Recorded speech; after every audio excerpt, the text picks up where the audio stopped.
At merong isang babaeng balo, na pag sinabing balo, lalo sa New Testament, kadalasan mahirap ang babaeng ito kasi wala na siyang maaasahan ng ikabubuhay. So ang babaeng balong ito na naglaglag ng napakaninipis na mga barya na siguro kasing gagaan lang ng pinipig. At halos ay walang tunog. At hindi ito malaki ang magiging idadagdag sa bottom line doon sa offering nung araw na yon. Tinawag ng Panginoon ng kanyang mga disipulo, inipon niya at tahimik niyang tinuruan.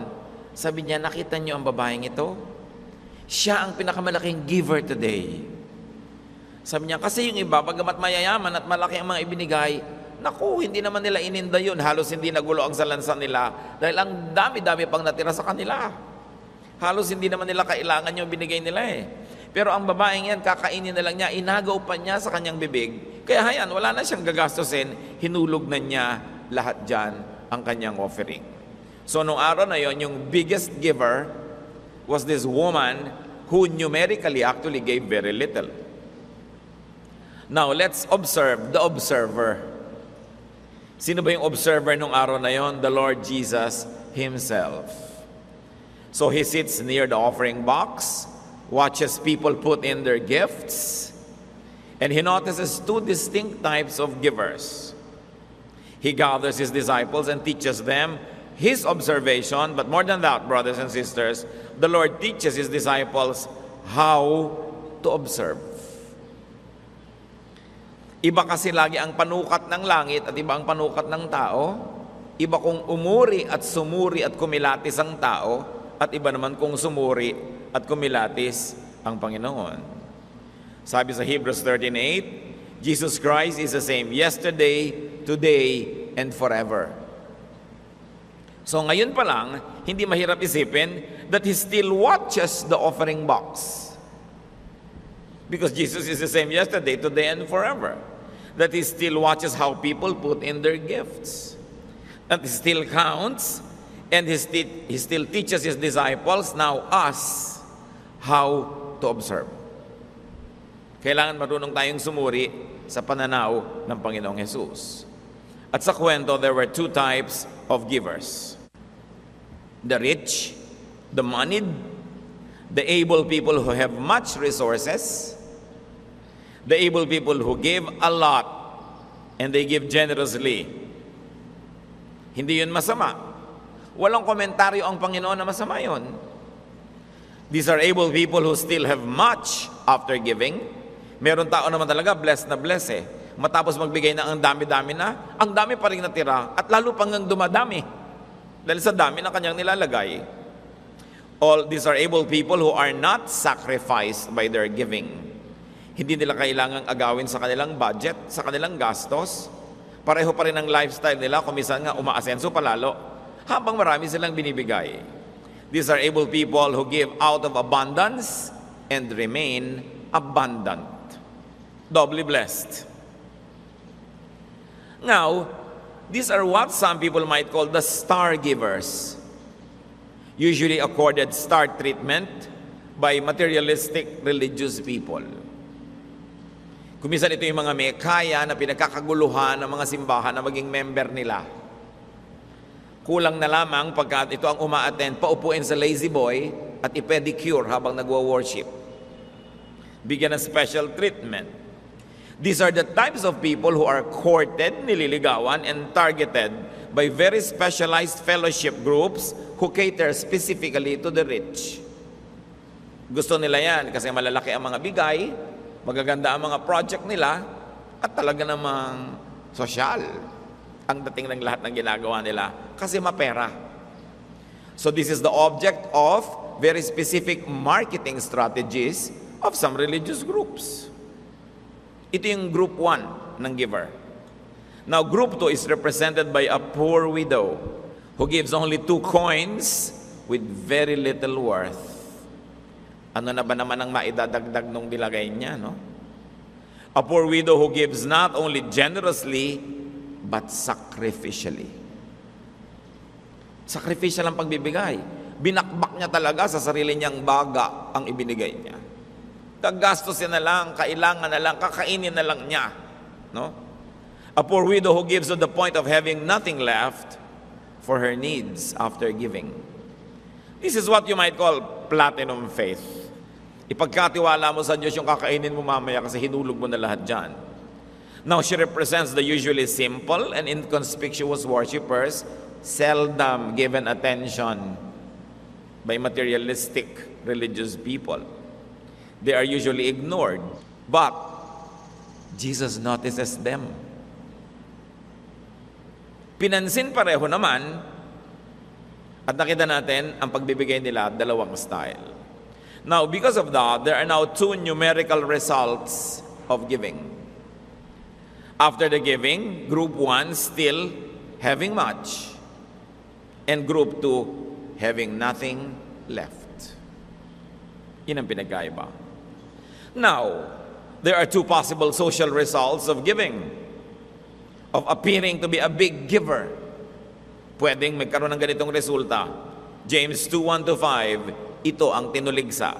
My friends, if you have faith in our glorious Lord Jesus Christ, you won't treat some people better than others. Suppose a rich person wearing fancy clothes and a gold ring comes to you to one of your meetings. And suppose a poor person dressed in worn-out clothes also comes. You must not give the best seat to the one in fancy clothes and tell the one who is poor to stand at the side or sit on the floor. That is the same as saying that some people are better than others, and you would be acting like a crooked judge. My dear friends, pay attention. God has given a lot of faith to the poor people in this world. He has also promised them a share in His kingdom that He will give to everyone who loves Him. Sabi dito ni Santiago, huwag kayong materialistic, ha? Huwag pag may dumadating dyan na talagang gangga pakwan ang hikaw, bibigyan nyo na ng magandang seat, front row, center, etc., etc. Siyempre, liban na lang ko yung show ay may bayad at yung talaga yung ticket na binili niya. Ibang usapan naman yon. Pero sabi niya, sa inyong mga pagsamba, sa inyong mga Bible study, huwag kayong siming-simi sa may kaya. Hindi naman niya sinabing ignorin at baliwalain. Ang sinabi lang niya, kung nauna lang naupo sa magandang upuan yung maralita, huwag niyong patatayuin dahil lang may dumating na mayaman. At syempre, sa mga kapatid naman natin na may kaya, tayo na mismo yung mag-dress down. Tayo na mismo yung maglagay sa atin doon sa mga sulok-sulok. Total, everywhere else you go, nasa presidential table naman kayo eh. Kung kayo naman yung mga may kaya, lagi naman kayong nandun sa mga VIP seats. Lagi naman kayo nandun sa mga boardroom. Lagi kayo nasa business class. Diba? So sa church, mag-balance naman. Hindi bali nang hindi kayo mapansin at mabigyan ng VIP treatment. No? At makapagbalabalansin naman. Pero hindi sinasabi dito na maliitin yung mayaman, hindi naman kontra mayaman ng Lord. Ang sinasabi lang niya, huwag kayong magtatangi sa tao dahil lang sa suot o kayamanan o sa dami ng donation. Kailangan ang pagtingin mo, pantay-pantay hanggat maaari. Hindi naman siguro 100% na laging possible yun dahil talaga namang may taong mas magaan ang loob mo, mas cheerful, mas masarap kasama, pero hindi mo naman dapat emphasize yung ganong uri ng mga favoritism based on money. Ano ang mga hamon sa atin ng kwentong ito na napakasimple? Di ba sabi, Jesus is the same yesterday, today, and tomorrow? Sa Hebrews 13:8. Kaya, ganun pa rin ang Panginoon. But I like to drive your attention to something very important. The Lord does not say that the widow's giving is the model or the standard. And neither do we say that. Hindi itinuturo ng Panginoon sa mga kapwa natin mahirap at maralita na limasin mo lahat ang konti mong pera at ilagay mo sa offering. Hindi. Na-observe lang niya, merong isang babaeng mahirap ganun magbigay. Sabi niya, actually, yan ang biggest giver ngayon. Pero hindi naman niya sinabi, lahat ng mahirap, ubusin yung pera niyo, hulog niyo sa kahon. No. Mga religious leader lang nagsasabi nun. Lalo yung nagfa-fundraising. Hindi si Lord. So, huwag natin gawing pamantayan yan, lalo sa mga kapwa natin maralita at kakaunti lang ang pera. Hindi niyo kailangan ihulog lahat yan. Hindi niyo kailangan kopyahin yung babae unless talagang meron kayong tawag sa Panginoon na gawin yon, pero hindi kayo tinuturuan ng church na gawin yon. Itong babaeng to, kamangha-mangha, bakit niya ginawa ang kanyang ginawa? Why did she do what she do? Give all her money. Either she is empowered by great faith, which is commendable, or a great desire to please God, which is still good, or, very bad, she might be misguided by religious teaching that drains people of their every cent. You know naman, marami mga religious teaching people to give everything, no? That's not what God asks. Not everything that religion says is what God says. You must think. Sa kasaysayan ng mga kabihasnan, ang isa sa mga pinakamalaki mag-exploit sa tao ang relihiyon. At kailangan tayong makalaya sa ganung mga uri ng pandaraya, panlililang at pambobola ng mga relihiyoso na sinasabi, puro ka na lang sa langit guminhawa, sa langit ka na lang sumaya. Pero sila, ang lalaki ng mga templo, ang gaganda ng mga buhay. Kailangan nag-iisip tayo. Nonetheless, obviously, the Lord is touched and impressed by the poor widow's faith. But I like to emphasize, especially the poor, you are not being asked by God to do this. Kusa lang yun ng babae, napuri naman siya. Pero kung wala kang ganong conviction, di mo kailangang kopyahin. The Lord does not say that the rich people's way of giving is wrong. Kumisan kasi mali ang basa dito sa mga kwento na ito, akala mo minamasama ng Panginoon yung pagbibigay ng mayaman dahil marami pang natira. Ano naman ang malay mo? Yung mayaman na yon sobrang faithful, sobrang matapat sa Diyos, na kaya lalo siyang pinagpapala. Bigay na siya ng bigay, dami pa ng dami, hindi maubos-ubos. Di ba yun naman ang pangako ng Diyos? Ang pangako naman, kung gaano karami itinatanim mo, yun ang aanihin mo. So ano naman masamang marami kang inaani, marami ka naman tinatanim. Hindi rin gusto ng Diyos na ubusin yung kayamanan ng mayaman at ilagay din doon lahat sa loob. Kwento ito, yun ang nangyari, yun ang binigyan ng Lord ng komentaryo. But one truth remains, the Lord counts the offering and counts what's left after the giving. Totoo pa rin yun. Talagang siya ang magaling magbilang dyan. Now, what is important? How do we give? What is important is to give proportionately. Yung bagay, angkop, at sukat sa binibigay sa'yo ng Diyos. Di naman niya hinihingi lahat. Malakay 3:10, bring the whole tithe or the 10% into the storehouse, that there may be food in my house. Test me in this, says the Lord Almighty, and see if I will not throw open the floodgates of heaven and pour out so much blessing that there will not be room enough to store it. So hindi nakakapagtaka na yung mga faithful mag-tithe, lalong giginhawa at luluwag kasi ipinangako. Ngayon, in ating gunitain mga kapatid, na nung ibinigay itong utos sa Malakay 3:10, apparently there was a drought. Matagal lang hindi umuulan, walang ani, naghihirap ang maraming tao, at nun sinabi ng Panginoon, buo ninyong ibigay ang inyong mga ikapu. Huwag kayong mandaya kung lamang mahirap ang panahon, kung mahirap ang buhay, kung hindi umuulan. Buuin nyo. At subukan nyo ko, kung di ko bubuksan ng langit at paulanin kayo, literally, ng tubig, ng pagpapala, para tumubo ang inyong mga halaman at muling mabuhay ang inyong ekonomiya. Yung iba kasi, pag medyo mahirap ang panahon, ang daraya na. Pagka medyo naiisip sila mga gastusin, medyo nagkukuripot.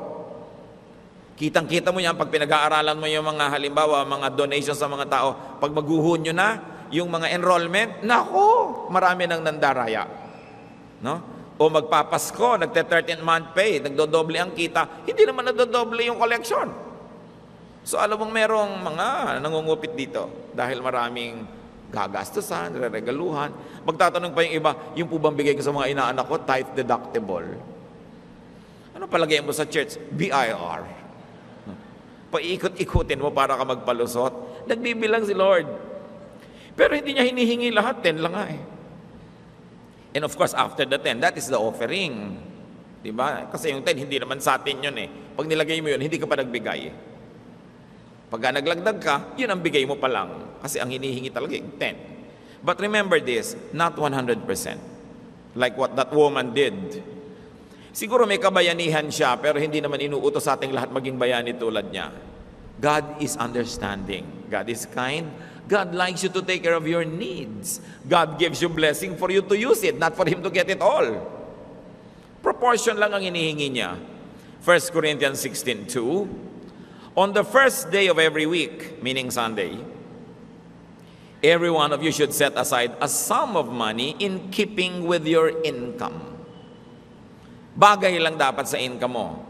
At sinabi sa CEV na clearer way, that is, each Sunday, each of you must put aside part of what you have earned.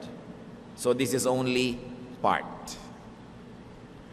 So mga kapos o salat sa buhay, hindi naman hinihingi ng Diyos ang lahat-lahat. Dapat malinaw yan. Hindi kailangan gayahin ng maralit ang balo sa kwento, liban na lamang kung talagang may conviction kayo at kayo ng Diyos ang nag-uusap. Sapat na ang bahagi ng ating income o resources. Samantala, huwag natin kakalimutan ang sabi sa 2 Corinthians 9:6-7. Remember this saying, a few seeds make a small harvest, but a lot of seeds make a big harvest. Sabi, siyempre, nagtanim ka ng konti, alam nga namang umasa ka na marami kang ani. Mas marami ka siyempre itinanim, hindi natural, mas marami ang iyong ani. Each of you must make up your own mind about how much to give. But don't feel sorry that you must give, and don't feel that you are forced to give. God loves people who love to give. Generosity cannot be wrong. A lot of seeds. But remember that farmers also have to eat their harvest and set aside only a small portion as seeds for the next planting season. Alam na may lahat ng ani mo, itanim mo rin, wala kang kinain. Hindi naman ganun ang prinsipyo ng agriculture. Now let's go deeper. Let's go higher. That is the primary, the beautiful, the very, very practical and immediate reading. But giving to God is not confined to financial contribution only. Hindi lang pera ang ibinibigay sa Diyos. Yun lang ang pasimula. We give our 3 T's, our time, our talent, and treasure. And those that are to give treasure, time and talent, some of them give it effortlessly. Tulad dun sa kwento. May nagbigay ng mga supot-supot na pera, hindi nila ininda, hindi masakit sa kanila. Ngayon, hindi lang pera. Sa pagbibigay natin ng panahon, pagbibigay ng talento, pagbibigay ng serbisyo, ng ministry, meron talagang mga tao magaling, mabunga ang ministry. Pakantahin mo ngayon si sister ganyan, na gifted sobra, mayaman siya sa gift of music, kakanta siya ang dami, kahit walang practice. Meron naman talaga, ang sasabihin lang niya sa kanta, chuchua, chuchua. 3 buwang nagpa-practice. At mali-mali pa kuminsan yung tono, siya yung mahirap na babae. Ang konti-konti ng donation, pero effort talaga. Karir na karir niya yung pagbibigay, pero ang konti ng binigay niya. Anong ibig sabihin niyan mga kapatid? Kahit chuchua girl ka lang, all effort mo yan, yan yung pinuri ng Panginoon. Sabi niya, kita mo, ubos na ubos? Walang maliit sa Panginoon. Kahit na ikaw halimbawa yung Bible study teacher, talaga naman pumapawis ka ng dugo sa paghahanda. Tapos uutal-utal ka pa, nalilito ka pa. Pero ang konti-konti ng kontribusyon mo kung tutuusin. Pero sabi ni Lord, yan na ang best niyan. Wala nang natira sa kanya. Napiga na siya. Appreciated ni Lord yun. Sabi niya, yan ang best teacher. Meron ng mga teacher, dumadaan lang, maupo ka naman dito brother, turuan mo kami. Uupo, magtuturo sa'yo. Ang bilis-bilis, ang galing-galing kasi very gifted. Yun yung nagbigay ng marami, pero actually hindi naman niya ininde. Kasi ang yaman-yaman niya sa gifts. Marami mga tao na sa pagtulong lang, hirap na hirap. Pupunta lang sa church, pamasahe lang, pinoproblema pa. Meron namang iba, talagang ubod ng ginhawa, baliwala sa kanya yan. Pero, sabi ni Lord, pareho lang nagbibigay yan. Yung iba ang ginhawang nagbibigay at maginhawa pa pagkabigay. Yung iba hirap na hirap. Pero ang tunay na malaki nagbigay, yung sobrang nahirapan. Meron dyan ang layo-layo pa, nangungunyapit pa sa mga bus, nagmumotorsiklo pa mula sa Quezon. Meron tayong ganyan mga kapatid, ha? Talagang nakamotorsiklo pa ang mag-asawa mula sa Quezon. di ba yung mga sinusuong mong hirap at alikabok at init at hangin at ulan? Yung iba naman talagang pagdating dyan, hindi nagulo yung tis ng buhok. No? Dahil talagang ubod ng ginhawa. Pareho lang sa Diyos na ina-appreciate yun. Pero sabi niya, alam niyo kung talagang sinong kahanga-hanga. Yung hirap na hirap, pagdating dito, talaga namang gulagulanit na yung damit sa dami ng dinaan ng mga bagyo. Alam yun ni Lord. Sa tingin ng iba, parang maliit ka lang dyan, baliwala lang yung ginawa mo. Pero ang tinitingnan kasi ni Lord, gaano mo ba kinaririyan? Gaano mo pinaghirapan yan? Dahil nakikita dyan yung tindi ng pag-ibig mo sa Diyos. There are those who give time, talent, and treasure only through sacrificial means. Alam nyo, kumisan, may nagre-regalo sa inyong lingkod, nag-aabot-abot, kakamayang ka, biglang may maligas-gas sa pagitan ng inyong mga palad. Ano kaya ito? Kalyon niya o love gift? Madalas naman, love gift. Alam nyo, na-appreciate natin lahat yung love gift, pero nakakatuwa sobrang ang liit-liit ng halaga. Alam mong inagaw lang sa buhay para magbigay. Sobrang appreciation. Pero siyempre, iba na rin yung malaki, ha? Pero ang point, ha, mga kapatid, this is appreciated even more. Kasi alam mo na, inagaw lang. Kaya iba, pasensya na po kayo ang liit. Hindi po maliit yan dahil yan ang lahat-lahat nyo eh. Sobrang appreciated. Bakit tayo tinuturuan ni Lord? Remember, He gathered His disciples and taught them about this. Right now, the Lord is gathering us. Sinasabi niya, huwag niyong mamaliitin yung sa tingin niyo maliit na talento, maliit na bigay. Kung ang pinanggalingan naman talagang hindi sobrang gifted, ang laki ng bigay niya. Siya yung biggest giver. Huwag nating mamaliitin ang ginagawa natin sa Panginoon. Kasi yung kaprasong baryang inilagay ng babaeng yun, hindi naman malaki na idagdag siguro nun sa budget ng temple, no? Pero ang Panginoon, iba kasi panukat. Sabi niya, yan ang star giver niyo ngayong araw na to. Kasi sa Kanya walang natira. They are not so abundantly gifted, these types of people. They are not so abundantly enabled and empowered. Hirap na hirap, pigang-piga. Pag may pinagawa ka ang tagal, ubos na ang pagod, konti lang ang output. Sa paglilingkod, sa pag-awit, sa pagtuturo, sa pagpupunta-punta lang sa church, pero napakalaki ng sacrifice. These love sacrifices never escape the attention of the Lord Jesus Christ. Kahit halos hindi tayo napapansin ng tao, huwag niyong daramdamin. Yung babae nga nun, hindi niya alam, hanggang ngayon pinag-uusapan natin siya. Biruin niyo yun. Dahil sa Lord, kabayanihan ang ganyang ginawa. At napakahalaga ng ganitong pananaw.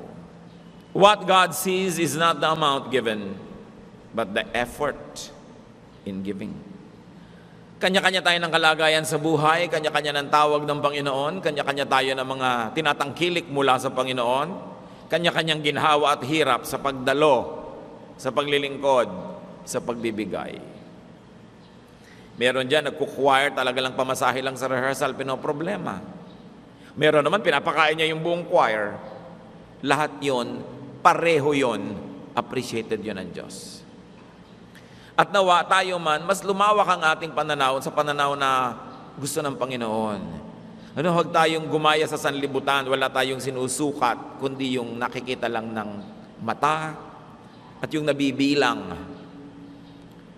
Kung kayo man ay hirap na hirap magturo pero pinagtuturo, don't feel bad about yourself.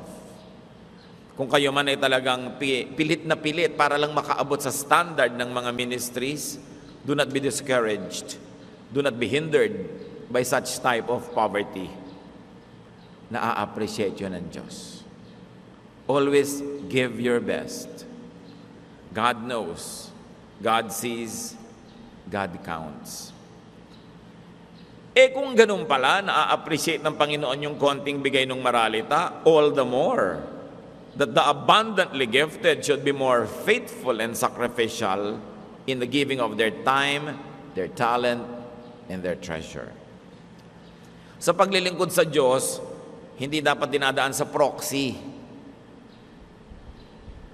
Parang yung mga donya, pagka may mga nasasalanta, mga bagyo, mga charity, magpupuntahan sila sa club ng kanilang subdivision, pupunta sila dun sa social hall, takalan ng bigas, lagayan ng mga pagkain sa mga supot-supot, dala-dala nila ang kani-kanyang yaya to do it. Di ba? Hindi masama, mabuti nga, tumutulong sila. Pero ang paggawa sa gawain ng Panginoon, mas maganda personal. Hindi ka lang padala ng donation. Ikaw man, magtakal dyan. Ikaw man, magturo dyan. Mag-usherette ka kahit ikaw ang presidente ng inyong kumpanya. Mag-Bible study leader ka dyan kahit na ikaw presidente ng inyong university. Dahil sa Panginoon, ang paglilingkod, mas maganda personal. Kasi habang naglilingkod ka ng personal, sabi nga na matatanda, meron ba namang naglulutong hindi na uulingan? Nung araw yon kasi mga palayok may uling. In other words, pag ikaw mismo yung naglilingkod, ikaw ang unang-unang tumatanggap ng pagpapala. Don't miss out on this blessing that you make and hire substitutes for you. Do not think that just because you give big donations, you're already exempted from the actual human labor of expanding God's kingdom. Well, your donation, of course, will go a long way. Will probably hire many workers. Pero ikaw ang nawawalan pag hindi ka personal na naglilingkod. Kung ang Panginoon ba nandyan, magpapadala ka ng yaya, o sabi mo, representative kita, di ba? Gusto mo ikaw ang nandun? But whenever the work of the Lord is done, the Lord is there because the Lord is the primary worker. And the best way to fellowship with Jesus is to do the work of Jesus because in the mission field, in the ministry, you work side by side with the Son of God. You want to fellowship with the Lord? Fellowship with Him by working in the expansion of His kingdom because He is the head worker. Sabi niya, my food is to do the work of the Father who sent me. Now, Luke 12:48 says, from everyone who has been given much, much will be demanded. To whom much is given, much is required. Kaya dapat lang na yung mas maraming talento sa pagkanta, kumanta at huwag mag-inarte, at huwag magpa-VIP, at huwag magpa-star treatment. Kaya ka binigyan ng maraming magandang boses sa pagkanta para kumanta ka ng kumanta, hindi para magpa-importante at pinipilit-pilit ka pa. Kaya ka binigyan ng kakayahang magturo, hindi lang para magturo ka na magturo sa labas ng church. Kung kailangan, church ang unang-unang nakikinabang sa talent na bigay sa iyo ng Diyos. Marunong ka ng management. Mag-ambag ka sa improvement ng management ng tahanan ng Panginoon. Architect ka, engineer ka, marunong ka mag-repair ng mga building, una mo nga sikasuhin ang bulwagan ng Panginoon, maliit man ito o malaki. May alam ka, may kakayahan, gamitin mo sa pagpapalawak ng kaharian ng Diyos. Walang exempted dyan dahil lahat tayo tumatanggap lang ng pagpapala. At mas malaki ang tinatanggap mo mula sa Diyos, mas malaki ang pananagutan mong magsukli. The biggest gifts are not measured by the amount. They are measured by the effort and sacrifice. That is the way of heaven. Hindi sasabihin mong, don't work hard, work smart. Tamo si Lord, He worked hard at carrying the cross, at dying Himself, walang substitute. Huwag tayo nagpapasubstitute. Kung may kakayahan kayo, galing na alam yung mapapakinabangan ng church, you are stealing from the body of the Lord if you are not surrendering your time or your talent and your treasure. Because the earth is the Lord's and everything in it. Lahat. Lahat. So dapat may effort. Which of the two givers are you? Tayo ba yung napakaluwag, napakarami na ibibigay, napakarami pa natitira? O talagang simot na parehong pinansin niya ng Panginoon? Both are seen, known, and credited by Jesus. As you can see, ang inaasahan sa atin, hindi yung amount, kundi yung katapatan natin sa proportionate giving. Just do your best. True giving hurts. Pag hindi ka pa nasasaktan ni konti, libangan lang yun. Hindi pa yung tunay na pagbibigay. Tulad ng pagbibigay ng isang asawa sa kanyang kabiyak, it can hurt. Ang pagbibigay ng magulang sa anak, it hurts, promise. Di ba? Yung pagbibigay ng mga anak sa magulang, well, it doesn't hurt yet, di ka pa nagbibigay. It hurts the pocket, it hurts the body, but it heals the heart. It heals the spirit, yours and that of the recipient. Ano ang hinihingi sa atin ng Panginoon, mga kapatid? At totoo, hindi naman niya kailangan yan, Diyos siya eh. Tayo ang may kailangang magbigay sa Diyos. Dahil ipinangako ng Diyos, pag nagbibigay ka, ibabalik. So pag wala kang binibigay, anong ibabalik? Eh di wala. Pero gusto nating bigyan ng diin, ha? Kung yun na lang ang kakainin ninyo, kung yun na lang pamasahin nyo, hindi yan hinihingi ng Diyos sa inyo. Maglingkod kayo sa ibang paraan. Magbigay kayo ng oras. Kahit nasa bahay kayo, ipinapanalangin nyo yung kapatiran, ipinapanalangin nyo yung mga gawain ng Panginoon, naglilingkod kayo nun. Nauunawaan ng Diyos kung tayo kapos. Pero remember, proportionately. Kahit may drought, kahit may bagyo, ang hiningi ng Panginoon, full tithes. Sabi niya, yan ang paraan para patunayan nyo sa akin na dapat ko nga kayong pagpalain at subukin nyo ako kung hindi ko bubuksan ang pinto ng langit at paulanin. Yan ang kailangan nyo sa buhay. Ngayon, anong ulan ang kailangan nyo sa buhay? Iba't iba ng ulan ang kailangan natin.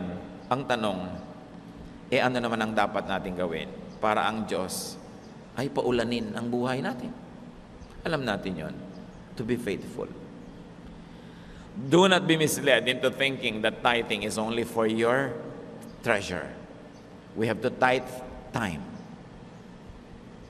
We have to tithe talent. May 24 hours a day ka, so may 2.4 hours na agad ang Diyos dapat na para sa Kanya. Magaling ka, ano man ang talento mo, ano ang hinihingi sa'yo ng Panginoon? God doesn't need what we give Him. We need to give to God. Ama namin sa langit, turuan niyo po kami maging tapat. Salamat at inuunawa niyo kami. At hindi niyo naman hinihingi lahat. Pero yung konting hinihingi niyo sa amin, matagpuan niyo nawa kaming tapat. Na hindi pati kayo, Panginoon, ay amin pang dadayain, pagtataksilan. Patatawarin mo kami sa aming mga pagkukulang sa iyo. Patawarin mo kami kung hindi kami nakakapag-tithe sa inyo, Panginoon, ng aming talento, ng aming panahon, maging ng mga tinatangkilik namin. Turuan niyo kaming lalong maging tapat dahil bagay lang sa inyo ang tapat naming pagmamahal. At higit dyan, at kasama rin yan at kalakip, habang nagiging tapat kami, lalo naman kayong nagiging generous sa amin. Ituro mo sa amin ang pinagmumula ng aming mga karukhaan, ng aming mga kagipitan, maaring ito'y dahil hindi kami tapat sa inyo. Palambutin mo ang puso namin, Panginoon, na huwag maranging maramot sa inyo, sa inyong mga gawain, kundi lalo na ibigay namin yung best. Dahil kahit ano naman ang ipunin namin dito sa lupa, iiwan at iiwan din namin. At sa iyo rin kami haharap pagwawakas ng buhay na ito. Nawa imbes na iwasan namin at katakutan ng araw ng pagharap sa iyo, panabikan namin dahil napakarami kayong nakalang gantimpala. At ang pinakamalaking gantimpala, makasama namin kayo, makita ng mukhaan habang panahon. So sa maikling oras namin dito sa balat ng lupa, turuan nyo kami maging tapat. Ama, touch our hearts. At huwag din kami, Panginoon, na maging judgmental o mapanukat sa kapwa. At huwag naming ibabase ang aming pakikitungo at pakikisalamuha sa kayamanan ng aming kapwa. Kundi ito'y sa katapatan nila sa inyo, sa pagmamahal nila.